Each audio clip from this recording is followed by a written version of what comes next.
मेरी उम्र 18 साल थी। मैंने अभी अभी जवानी की दहलीज पर कदम रखे थे। अपनी उम्र के इस पड़ाव पर मुझे एक दिन अपने मामा मामी के यहाँ रहने जाना पड़ा।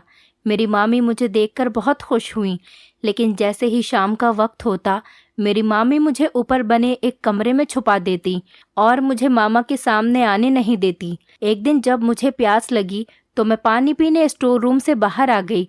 तभी मुझे मामी के कमरे से उनके रोने की आवाज़ आई। मैं हैरत में मामी के कमरे में गई तो मैंने वहाँ जो देखा उसे देखकर मेरी जान निकल गई। मेरा नाम प्रियंका है और मेरी कहानी कुछ इस प्रकार है। मैं अपने घर की सबसे बड़ी बेटी थी और मेरे 2 छोटे भाई भी थे। मैं एक छोटे से गांव में रहती थी। मेरा गांव बहुत ही प्यारा था। मैंने अपना पूरा बचपन इन्हीं गलियों में खेल कर गुजारा था और मैं इसी गांव में जवान हुई। मैंने कभी सोचा भी नहीं था कि मुझे ये अपना प्यारा सा गांव छोड़कर कहीं दूर जाना पड़ेगा। जब मुझे अपना गांव छोड़कर अपने मामा के घर जाना पड़ा तो वो दिन मेरी ज़िंदगी का सबसे दुख देने वाला दिन था। लेकिन ज़िंदगी की कड़वी सच्चाई इंसान को कहाँ से कहाँ ले जाती है। ऐसा ही कुछ मेरे साथ भी हुआ। अपना बचपन मैंने अपने माँ बाप के प्यार भरे आंचल में गुजारा था। हम जॉइंट फैमिली सिस्टम में रहते थे। घर बहुत बड़ा तो नहीं था, लेकिन अपना था। हमारे ताया की फैमिली में भी 5 लोग थे और हम भी 5 लोग ही थे। मेरे एक चाचा थे जो अभी पढ़ाई कर रहे थे और वो पढ़ाई के सिलसिले में ज़्यादातर हॉस्टल में ही रहा करते थे। हम बच्चे जैसे जैसे बड़े होते जा रहे थे, घर हमारे लिए छोटा होता जा रहा था। हमारी दादी और बुआ एक ही कमरे में रहा करती थीं। कम उम्र में ही दादा ने बुआ की शादी करवा दी थी। 2 साल बाद किसी वजह से बुआ तलाक लेकर हमारे घर की दहलीज पर वापस आ गई थी। मुझे आज तक ये समझ में नहीं आया कि मेरी बुआ तो बहुत अच्छी थी। उन्होंने आज तक कभी किसी से ऊंची आवाज़ में बात तक नहीं की। फिर उन्हें कोई कैसे छोड़ सकता है। फिर बात इतनी कैसे बढ़ गई कि बुआ की तलाक हो गई। लेकिन मुझे इतना पता था कि मेरी बुआ की शादी उनकी मर्जी के खिलाफ हुई थी। दादी ने ये शादी की थी। मेरी दादी जात पात में विश्वास रखने वालों में से थी। मेरी दादी को अपनी बिरादरी बहुत अजीज थी और इसी बिरादरी का मान रखने के लिए मेरी बुआ को दादी ने एक अनचाहे बंधन में बांध दिया था।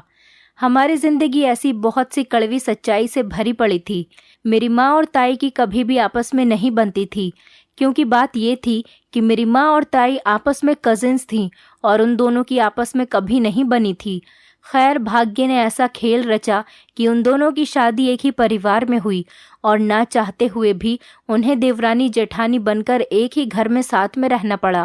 दादी ने हमें बताया कि जिस दिन तुम्हारी माँ दुल्हन बनकर इस घर में आई थी, उस दिन से ही तुम्हारी माँ और ताई के बीच में 36 का आंकड़ा बना हुआ है। वो आज तक खत्म नहीं हुआ। मैंने अपने बचपन से ही अपनी माँ और ताई को आपस में जलन और बराबरी करते हुए देखा था। मैं नहीं जानती थी कि वो दोनों ऐसा क्यों करती हैं, मगर जो भी था, हम बच्चों के बीच इस लड़ाई झगड़े के असरात दूर दूर तक नहीं दिख रहे थे।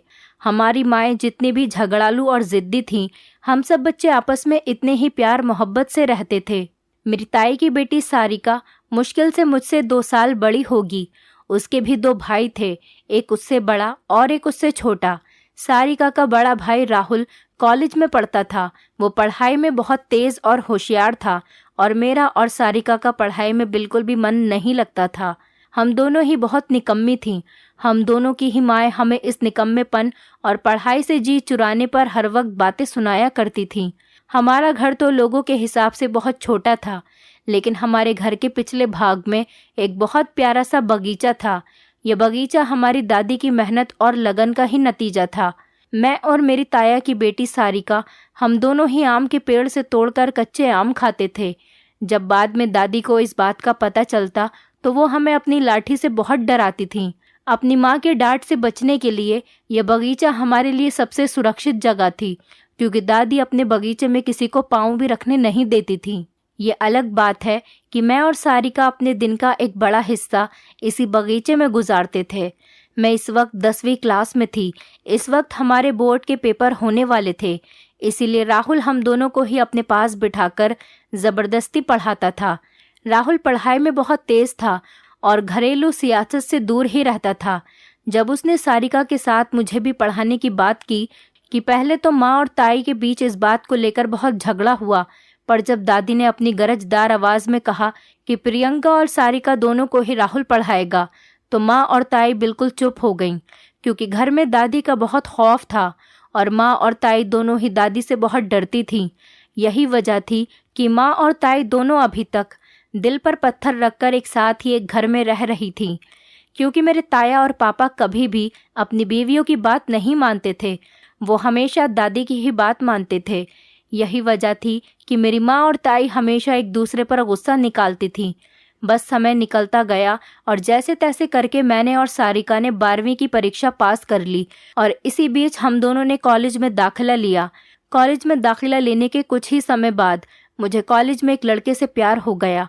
उस लड़के का नाम अनिल था। उन्हीं दिनों मेरे दिल ने एक अलग तरीके से धड़कना शुरू किया और मैं पूरी तरह उस लड़के की तरफ आकर्षित हो गई। मैं हर समय उसी लड़के के सपने देखा करती थी, लेकिन वो लड़का मुझे सिर्फ अपनी एक अच्छी दोस्त मानता था। उन्हीं दिनों एक अजीब किस्सा हुआ।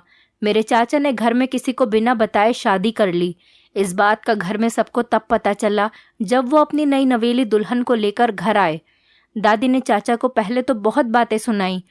बाद में चाचा से पूछा कि तू इसे रखेगा कहाँ पर, इस घर में तो जगह ही नहीं है। चाचा ने कहा कि यहीं रखूंगा।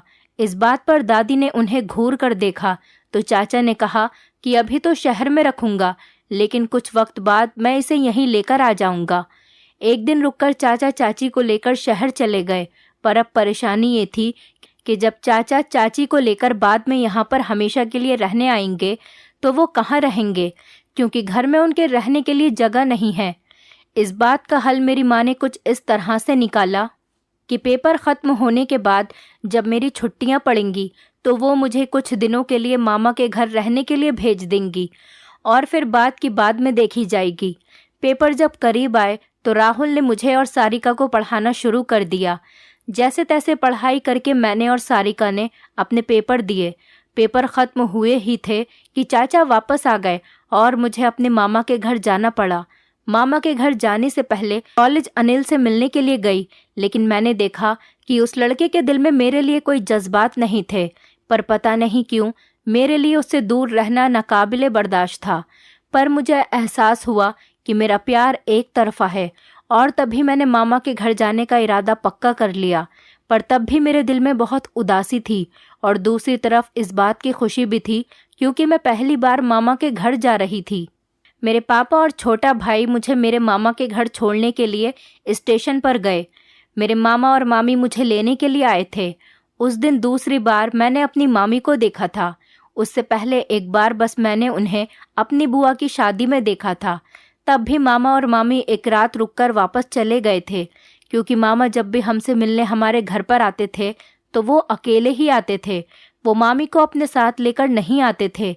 मुझे अपने मामा बहुत ज़्यादा पसंद हैं क्योंकि वो बहुत अच्छे इंसान थे। उनकी आदत बहुत ही अच्छी थी। वो किसी को भी बहुत ही आसानी से अपनी तरफ आकर्षित कर सकते थे। मामा मुझे और पापा को अपने साथ लेकर घर गए। दोपहर का खाना हम सब ने साथ में मिलकर खाया। मामी मुझसे बहुत प्यार और अच्छे तरीके से मिली थी। वो मुझसे बहुत अच्छे से बात करती थी। मेरी मामी मेरी माँ और ताई के बिल्कुल उल्टा थी। वो बहुत ही मेहरबान और अच्छी औरत थी। कभी कभी तो उनमें मुझे अपनी बुआ की छाया दिखाई देती थी। वो मेरा बहुत ज़्यादा ख्याल रखती थी और मुझे किसी चीज़ की कमी नहीं होने देती थी। मैं बहुत लापरवाह और निकम्मी थी, लेकिन इसके बावजूद मेरी मामी मुझे कभी नहीं डांटती थी, बल्कि प्यार से मुझे समझा देती थी। सारिका मुझे रोज़ ही फ़ोन करती थी क्योंकि वो मुझे बहुत याद करती थी। खैर, याद तो मुझे भी उसकी बहुत आती थी, लेकिन मैं जानती थी कि मैं उसे माँ और ताई के जंग के मैदान में अकेला छोड़कर आई हूँ। इसी वजह से वो मुझसे कॉल पर बहुत गुस्सा होती थी और मुझे बहुत बातें सुनाती थी। मैं सारिका को तसल्ली देती थी कि मैं जल्दी वापस आ जाऊंगी, तुम चिंता ना करो। मैं अपने मामा के यहाँ बस कुछ ही दिनों के लिए आई हूँ, लेकिन मेरी किस्मत ने मेरे लिए कुछ और ही सोच रखा था। मैं घर से वापस आते समय अपना दिल वहीं किसी के कदमों में छोड़कर आई थी, ये जाने बिना ही कि जिसके लिए मैं अपना दिल छोड़कर आई हूँ वो मेरे लिए कुछ जज्बात रखता भी है या नहीं। मैं बस अनजान राहों पे मुसाफिर बन गई थी। उसके बारे में सोचकर दिल में हल्की सी गुदगुदी होती थी। मेरी मामी की कोई औलाद नहीं थी। वो तन्हाई में अपना वक्त गुजार रही थी। इसीलिए मेरे घर आने से मामी बहुत खुश हो गई थी। ये बात सही है, दूसराहट से इंसान का दिल बहल जाता है। मामा बस अपने कामों में ही व्यस्त रहते थे और वो शायद ये भूल ही चुके थे कि उनकी पत्नी समय से पहले ही बूढ़ी हो रही है। कभी कभी अपनों की लापरवाही हमें समय से पहले ही थका देती है। कभी कभी मुझे अपनी मामी पर बहुत तरस आता था, जो इस घर की चार दीवारी में ही कैद होकर रह गई थी। मेरे मामा मामी से शादी करके उन्हें इतनी दूर लेकर आ गए थे कि उनका उनसे रिश्तेदारों से मिलना जुलना भी नहीं हो पाता था। यही वजह थी कि मेरे आने से मेरी मामी बहुत ज़्यादा खुश थीं। मेरे मामा के घर के बराबर में ही एक औरत रहती थी जो लड़कियों को सिलाई कढ़ाई सिखाने का काम करती थी। मैंने मामी से कहकर उस औरत के यहाँ सिलाई कढ़ाई सीखने जाना शुरू कर दिया था, मगर मुझे सिलाई सीखने के दौरान भी हर वक्त मामी का ही ख्याल रहता था कि मेरी गैर मौजूदगी में मामी घर में अकेली और तन्हा होंगी। मेरी दोस्ती वहाँ पर सिलाई सीखने वाली एक लड़की से हो गई जिसका नाम सोफिया था। सोफिया और मैं कुछ ही समय में बहुत अच्छे दोस्त बन गए। सोफिया बहुत ही चुलबुली और जिंदा दिल लड़की थी। उसे देखकर ऐसा नहीं लगता था कि कभी कोई दुख भी उसके पास से होकर गुजरा हो। वो हमेशा मुस्कुराने वाली लड़की थी। वहाँ पर मेरा समय बहुत सुकून से गुजरता था। मामा सुबह के गए शाम को वापस लौट कर आया करते थे। इसी बीच मेरी मामी से बहुत सारी बातें होती थीं। दिन तो बिल्कुल ठीक ही गुजरता था, लेकिन जैसे ही शाम का समय होने लगता तो एक बहुत ही अजीब बात होती थी। वो बात ये थी कि मामी मुझे जल्दी से खाना खिलाकर मामा के आने से पहले ही ऊपर बने एक रूम में छिपा देती थी। ये जो रवैया मामी मेरे साथ रोज करती थी, इसकी मुझे कोई वजह समझ में नहीं आ रही थी और हिचकिचाहट की वजह से मैं मामी से पूछ भी नहीं सकती थी। एक बार रात के समय प्यास से मजबूर होकर ऊपर वाले रूम से निकलकर मैं नीचे किचन की तरफ जा रही थी तो मुझे किसी की सिसकियों की आवाज़ आई। मैंने दरवाज़ा बजाना चाहा कि ये आवाज़ किधर से आ रही है। तभी मुझे अंदाज़ा हुआ कि ये आवाज़ तो मामी के कमरे से आ रही है। मैं जैसे ही मामी के कमरे के पास गई तो दरवाज़ा थोड़ा सा साइड से खुला हुआ था। मैंने हैरत और परेशानी से मामी के कमरे के अंदर का जो नज़ारा देखा तो मेरे तो पैरों के नीचे से ज़मीन ही निकल गई। मैंने कभी भी नहीं सोचा था कि मामी की ज़िंदगी इतनी तकलीफ़देह है। मेरी मामी भी समाज की उन 70% औरतों में से थी जो अपने पति से मार खाकर अपने आंसू छुपाकर लोगों के डर से शांत रहती हैं। मैंने थोड़ा सा और अंदर खिसक कर देखा तो अब अंदर का नज़ारा साफ दिख रहा था। मामी बेचारी ज़मीन पर पड़ी सिसक रही थी और मामा बेदर्दी से मामी को पीट रहे थे। अंदर का ये मंजर देखकर मेरे मुंह से चीख निकलने ही वाली थी कि मैंने अपना हाथ अपने मुंह पर रख लिया और अपनी चीख को रोका और तेज कदमों से भागती हुई ऊपर अपने कमरे में जाकर जमीन से लगकर बैठ गई। मेरी सांसें अभी भी बहुत तेज चल रही थी। मेरा दिमाग अभी कुछ देर पहले हुए वाक़ये को कबूल नहीं कर पा रहा था। मैं बिल्कुल ही बदहवास हो गई। मेरी आंखों से आंसू बहने लगे। मामा का ये रूप मेरे लिए बहुत ही ज्यादा तकलीफदेह था। बाहर से बहुत ही नरम दिल दिखने वाले मामा का असल रूप ये होगा, मैंने कभी सपने में भी नहीं सोचा था। मैं पूरी रात वहीं जमीन से लगी आंसू बहाती रही। मामा मामी की शादी को 12 साल का समय गुजर चुका था। न जाने मामी कब से मामा की ये मारपीट बर्दाश्त कर रही थी। इस सब के बावजूद भी मामी ने आज तक किसी से कोई गिला शिकवा नहीं किया था। वो बहुत सब्र और शुक्र करने वाली औरत थी, मगर अब बात हद से ज्यादा आगे बढ़ गई थी। अब तो मामी की जवानी का सूरज भी ढल चुका था। मामा को अब तो मामी की बढ़ती उम्र का ख्याल रखना चाहिए था। मामा शायद उन मर्दों में से थे जो औरत को अपने पाँव की जूती समझते हैं। मैंने अपनी जिंदगी में पहली बार किसी मर्द का ऐसा रूप देखा था। वैसे इस तरह के कई किस्से तो सुन रखे थे, मगर हकीकत में ऐसा होते हुए मैंने पहली बार देखा था। मेरे ताया और मेरे पापा मेरी माँ और ताई पर बेशक बहुत रोब और दबदबा रखते थे, मगर कभी अपनी औरतों को बेइज्जत नहीं किया था और ना ही उन्होंने कभी उन पर हाथ उठाया था। मगर उस रात उस दीवार से लगे लगे ही मैंने अपनी जिंदगी का सबसे बड़ा फैसला कर लिया था। मगर इस फैसले को करने के लिए मुझे अपने दिल में मौजूद सभी जज्बातों को कुचलना पड़ा। उस रात में ही वहीं बैठे बैठे मेरा दिल शादी से बिल्कुल उठ गया था। मैंने उसी समय फैसला करा था कि मैं अपनी ज़िंदगी में कभी शादी नहीं करूँगी। मेरे दिलो दिमाग पर शादी का सिर्फ एक रुख, एक नक्श ही छपकर रह गया था। मैंने रात तो जैसे तैसे रो धोकर गुजार ली थी, मगर सुबह होते ही सबसे पहले मामी की तलाश में किचन में गई।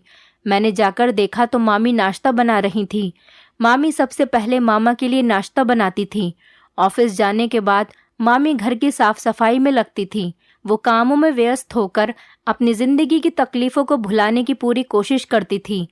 मैंने मामी के चेहरे पर देखा तो मुझे उनका दुख उनके चेहरे पर साफ साफ दिखाई दिया। उन्होंने नाश्ता बनाकर मुझे दिया कि मैं मामा के कमरे में दे आऊं और फिर मेरे लिए भी नाश्ता बनाने लगी। मैंने नाश्ते की ट्रे उठाई और मामा के कमरे की तरफ जाने लगी। दरवाज़ा आधा खुला हुआ था। मैं दरवाजे के सामने जाकर एकदम से रुक गई। मेरी आंखों के सामने रात का मंजर आ गया। मेरे कदम भारी हो गए थे। मुझे लग रहा था जैसे मैं सदियों से यहीं पर खड़ी हूँ। मैंने जी कड़ा करके और एक लंबा गहरा सांस लेकर अपने कदम अंदर की तरफ बढ़ा दिए। अंदर जाकर मैंने मामा के सामने वाली टेबल पर नाश्ता रख दिया। मामा हाथ में अखबार लिए हेडलाइन पढ़ रहे थे। मेरे आने पर आंख उठाकर एक पल के लिए मुझे देखा और फिर दोबारा अखबार पढ़ने में लग गए।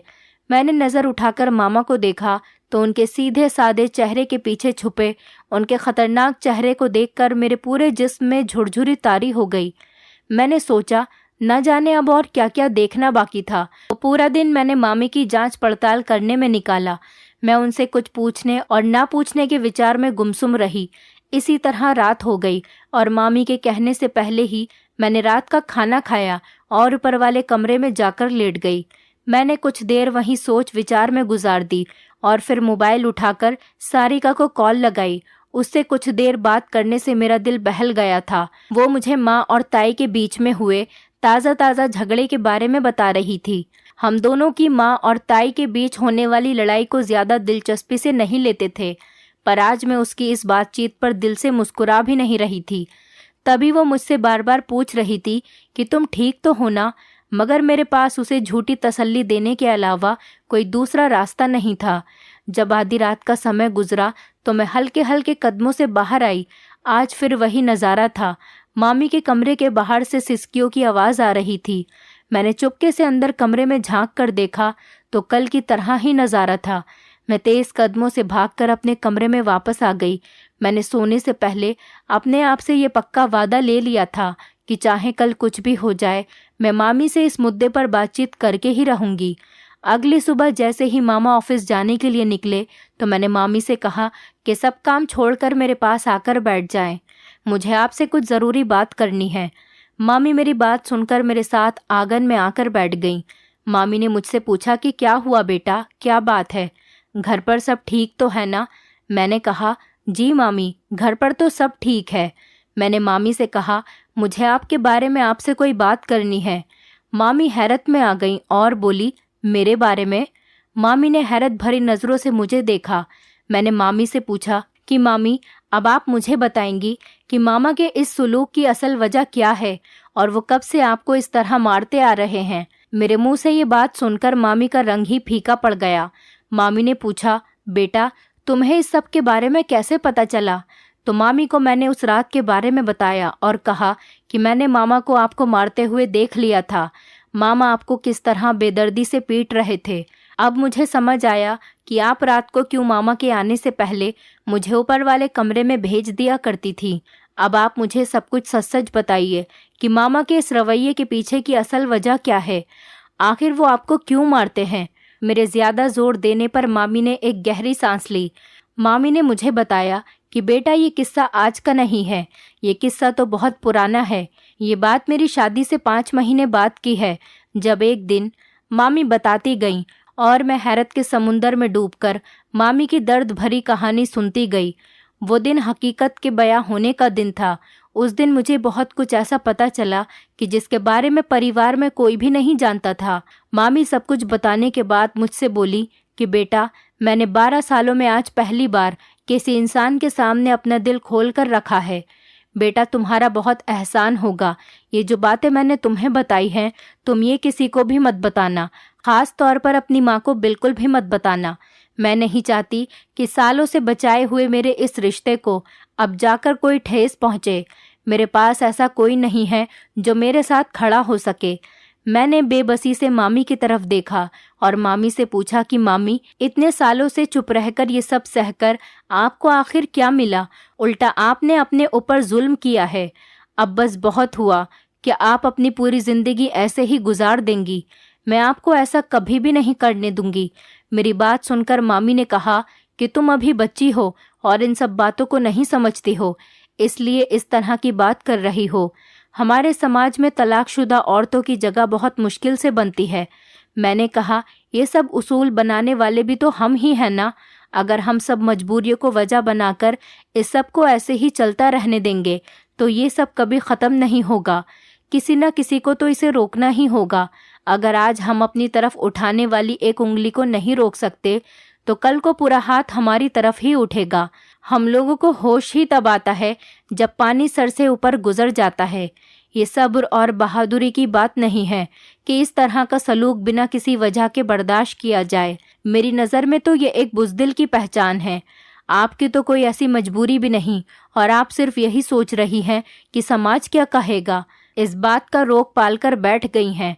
काश हम ये सोचने के बजाय कि लोग क्या कहेंगे, ये सोच लिया करें कि भगवान क्या कहेगा, तो हमारी ज़िंदगी बहुत ज़्यादा आसान हो जाएगी। मेरा इतना समझाने का थोड़ा बहुत असर तो मामी पर भी हुआ। तभी उन्होंने कहा कि तुम्हें जो ठीक लगे वो करो, लेकिन एक बात याद रखना, जब हम समाज के बनाए हुए उसूलों से टकराते हैं तो समाज हमें मुंह के बल गिरा देता है। बहुत कम लोग ऐसे होते हैं जो समाज से टक्कर लेकर जीत हासिल करते हैं। मैंने मामी की बात सुनकर मामी से कहा कि मुझे भगवान पर पूरा भरोसा है, आप बस दुआ करें। मेरी बात सुनकर मामी मुस्कुराती हुई किचन में चली गईं। अगला दिन मैंने सोचने और मंसूबा बनाने में गुजार दिया। इस मंसूबे को पूरा करने के लिए मुझे सारिका की मदद की ज़रूरत थी। इसके बारे में मैंने उसे कॉल करके सब कुछ तफसील से समझा दिया था और अच्छे से सब कुछ समझा दिया था। मेरा अगला कदम बिना किसी मसले के मामी को यहाँ से लेकर जाना था। इसका मंसूबा भी मैंने बना लिया था। अगली सुबह मैंने मामा के ऑफिस जाने से पहले उनको मामी को अपने साथ अपने गांव लेकर जाने की इजाज़त मांगी। पहले तो मामा ने साफ साफ मना कर दिया, मगर थोड़ा जोर देने पर उन्होंने मेरी बात मान ली। मेरे लिए यही काफ़ी था। मैंने भागकर जल्दी से मामी को ये बात बताई तो मामी बहुत खुश हुई। अगले दिन हम दोनों अपने गांव के लिए निकल गए। मैं पूरे रास्ते सारिका से बात करती रही। मैंने उसे कह दिया था कि दादी और बुआ को इस सब के बारे में तफसील से बता दें। जब हम गांव पहुंचे तो दोपहर हो चुकी थी। हमें स्टेशन लेने के लिए राहुल आया था। घर आकर मैंने महसूस किया कि मैंने इस माहौल को कितना मिस किया है। खाने से फारिग होकर मैं और सारिका दादी और बुआ के साथ तफसील से बात करने लगे। मैंने सारी बातें दादी को बताईं तो दादी ने मुझसे कहा कि अब तुम फिक्र मत करो, मैं मौका देखकर तुम्हारी माँ से खुद बात करूंगी। दादी की बात सुनकर मेरी सारी टेंशन ख़त्म हो गई। 2 दिन बाद दादी ने माँ और मामी को अपने कमरे में बुलाया और हर बात शुरू से माँ को बताई। जब ये बात माँ ने सुनी तो हक्का बक्का रह गई। माँ तो कभी सोच भी नहीं सकती थी कि उनका छोटा इकलौता भाई इस तरह की हरकत भी कर सकता है। मेरी माँ को शुरू से ही हक बात करने का बहुत शौक था और अपने इसी शौक के कारण आज उन्हें हक बात करने का मौका मिल ही गया था। सब जानते थे कि सिर्फ माँ और ताई ऐसी थीं जो मामा से इस बारे में बात करके मामी की मदद कर सकती थीं। दादी और मामी की बात सुनकर माँ ने एक पल ज़ाया किए बिना फौरन मामा को कॉल की और फौरन गांव पहुंचने का हुक्म दिया। मामा चाहे कितने ही सख्त क्यों न हों, लेकिन माँ के सामने मामा की एक नहीं चलती थी। माँ का हुक्म मिलते ही मामा तुरंत टिकट करवाकर हमारे गांव पहुँचे। जैसे ही मामा गांव पहुँचे तो माँ ने उन्हें सांस लेने का मौका तक नहीं दिया और उनकी क्लास लेनी शुरू कर दी। हॉल में सिर्फ ताई, माँ और मामा ही मौजूद थे और सब अपने अपने कमरे में दुबके हुए थे। मैं दादी के बगीचे में बैठी कच्चे आम खाती हुई मामी की बातों को याद कर रही थी। मामी ने उस दिन मेरे जोर देने पर ही अपनी ज़िंदगी की कड़वी सच्चाई से पर्दा हटाया था और मुझे बताया था कि मेरी शादी के शुरू के कुछ दिन ही खुशगवार गुजरे थे, जैसे नई शादी हुए लोगों के गुजरते हैं। मगर जब कुछ महीने गुजर जाने के बाद मैं पेट से ना हुई तो तुम्हारे मामा मुझे डॉक्टर के पास लेकर गए। डॉक्टर के टेस्ट करवाने से पता चला कि मेरे अंदर कोई कमी नहीं है, मैं बिल्कुल ठीक हूँ। तब डॉक्टर ने तुम्हारे मामा से कहा कि वो टेस्ट करवाएं। पहले तो वो नहीं माने, पर बहुत जोर देने पर बाद में मान गए। और जब रिपोर्ट आई तो वो हमारे सोचने से बिल्कुल ही उल्टा थी। तुम्हारे मामा कभी बाप नहीं बन सकते थे, और ये सब बात उनकी मर्दानगी पर तांजिया बनकर लगी। मैंने तो इस सबको भगवान की मर्जी मानकर कबूल कर लिया था, पर वो उस सबको कभी भूल नहीं सके। मैं हमेशा उन्हें समझाने की कोशिश करती रही, मगर वो समझते कि मैं उनका मजाक उड़ा रही हूँ, और इसी गलत फहमी ने उनके अंदर एक चिड़चिड़ापन पैदा कर दिया था, और वो अपनी इस कमी का गुस्सा मुझ पर निकालने लगे, और इसके लिए उन्होंने मुझे रोज़ मारना पीटना शुरू कर दिया। मैं अपना मुंह बंद रखने पर मजबूर थी। मैं अलग शहर में चुप रहने के लिए मजबूर थी। उनका जो मन चाहता वो करते थे। मामी की ज़िंदगी बहुत तकलीफ दे थी, और इसीलिए मैंने ये कदम उठाया था कि मामी की ज़िंदगी में थोड़ी खुशियाँ आ सके। शायद उनकी ज़िंदगी का रुख पलट जाए। हॉल से मामा और माँ की मिली जुली आवाज़ें आ रही थी। मैं उठकर सारिका के पास जाकर बैठ गई। माँ और मामा की झड़प का नतीजा ये निकला कि गुस्से में मामा मामी को तलाक देकर पास में खड़ी टेबल पर ठोकर मारकर वहाँ से चले गए। इस बात को कुछ दिन गुजर गए थे। मामी पड़ोस में ही किराए का घर लेकर उसमें रह रही थी। मुझे भी साथ में ही रख लिया था।